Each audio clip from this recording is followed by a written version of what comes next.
We owe it to these people. They are due this honor, they are due this time. This is all that we can offer them because they were really treated so badly.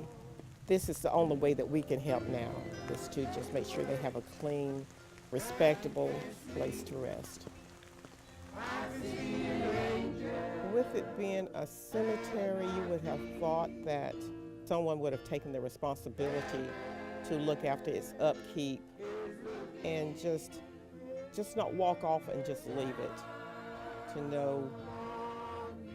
no repair at all.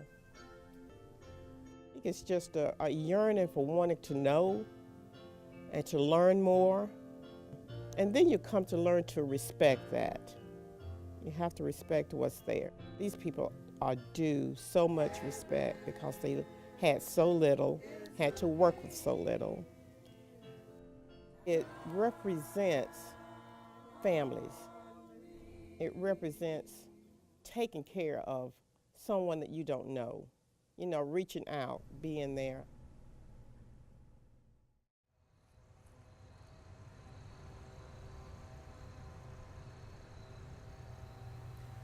When I remember it, it was clear and everything. There was a tennis court on the side of it. There was a school here. The school was right at the cemetery. The schoolyard wasn't all that big. And there was a big sage field right below the cemetery where the kids from the school would go and play.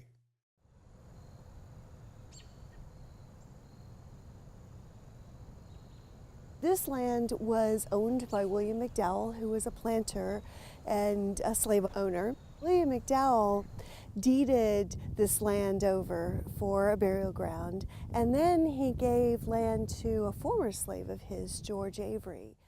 George Avery took very good care of the cemetery while he was alive, never really keeping written records, unfortunately, of where people were buried.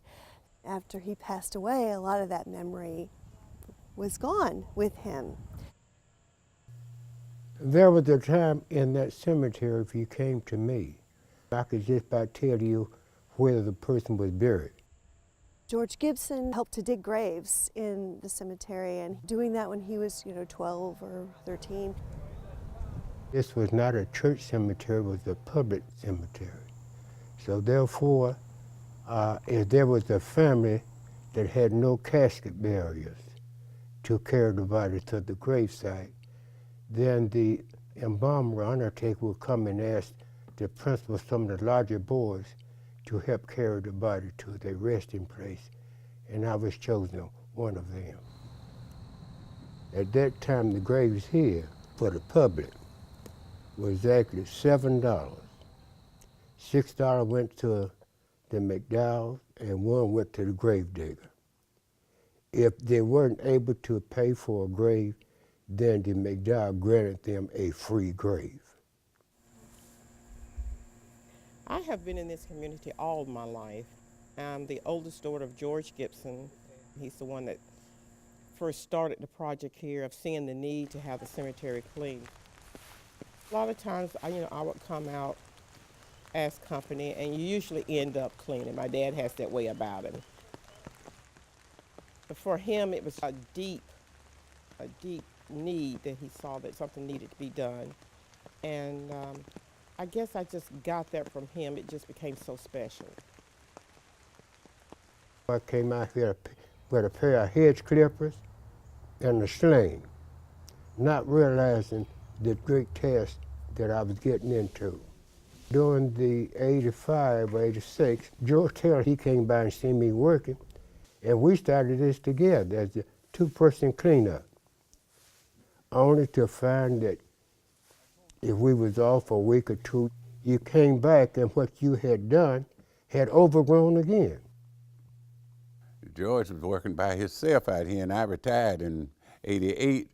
I've come to bring a lawnmower to the church, and I heard somebody out there swinging, and I was, what in the world is that out there? And I went on back around the back of the church, and he was out there working by himself. And he was just steady cutting, so I said, I'll come by and help you a couple of days out the week. Fast we cut it, it'd grow back in 2 weeks. By the time we get back in there again, it'd grow back. He got permission from someone from the city to burn it as we'd cut it, and for a little while we could burn it a while till One fire got away on us. Again, to the KRA folks here, thank you. And I work with 9 different AmeriCorps teams to get it cleaned off. The first one we had, you couldn't walk through it, and we all got on our hands and knees and cut it and rolled it. And that's the way we cleaned it. They did a survey on it, and there was close to over 20 something hundred people out there. You can't find all of them because all of them don't have stones to it. Before we started working there, someone that went through and did work on it, and they'd move the stones, they'd move the markers, and pile them in one big pile.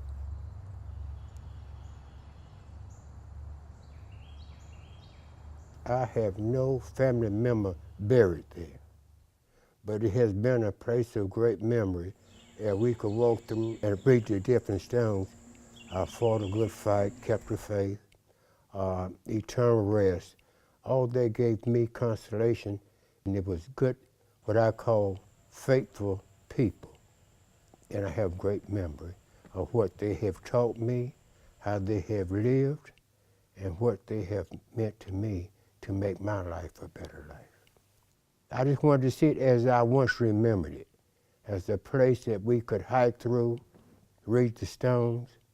So that's why I really had a heart for restoring the cemetery. I'd say it has been a rough job and a wonderful experience working in the cemetery. In fact, if you want to say it's 100% better than what it was when we started. Now it's grass growing in it, and it's clean with a fence around it. And that fence was put up there. Warren Wilson kids started, and then AmeriCorps kids came in and finished.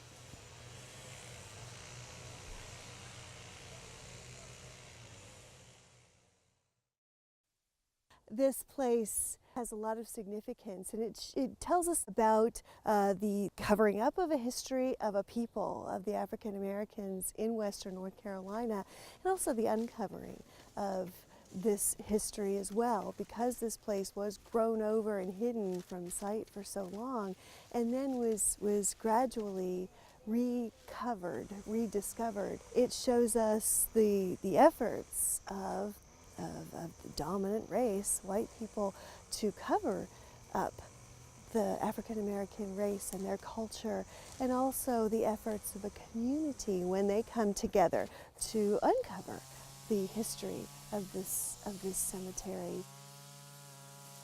Kenilworth is a special community, even in the days of integration. We didn't have the upheaval and chaos that some communities had in Asheville. The community now, of course, has changed because of people moving in, moving out. We have a lot of younger families now. The sacredness of it, but also it is responsibility, just the love of wanting to take care of such a special cemetery.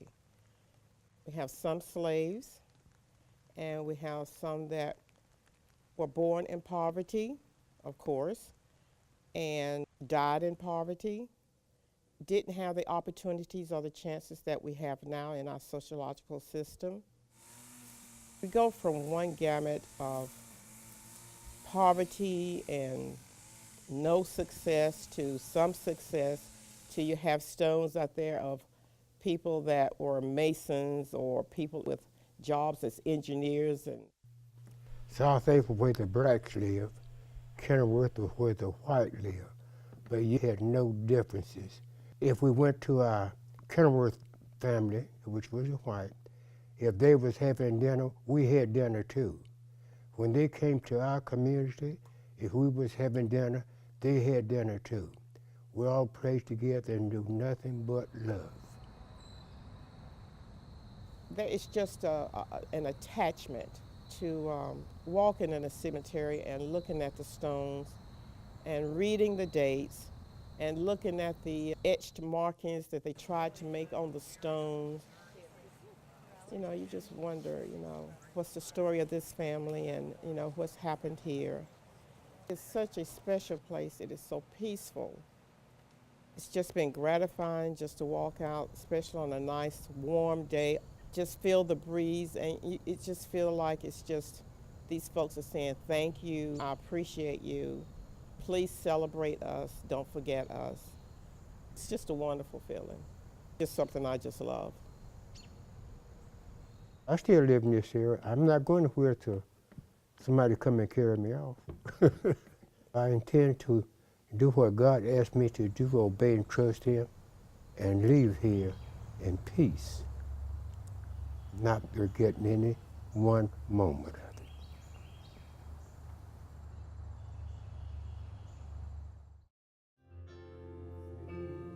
Mr. Avery, he had a great apple orchard out here. He had peaches somewhere down near the end of his lot. And so it was better to, like you said, to pick them up than to ask for them. It's better to, as I call them, piff them than ask for it. They taste better.